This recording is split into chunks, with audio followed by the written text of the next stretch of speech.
This video is an Excel shortcut on how to create a quick chart from just your basic data that you have. So let's go ahead and let's take these first two columns and let's go ahead and select these.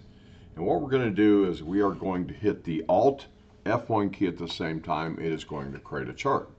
Now let's say maybe I want to add in this column. Okay, so let's go ahead, copy this, go ahead, paste this in here, and it will add that data. Okay, let's say, hey, maybe I want to add in that. We have a third one we want to add in. I kind of keep track of my side business this way, and I can look at it year to year, month to month, and basically see where I have dropped off, where have I picked up. Okay, now another thing I'm going to do is go back here. It'll be a little bit cleaner to do this. It's the only reason I'm doing that.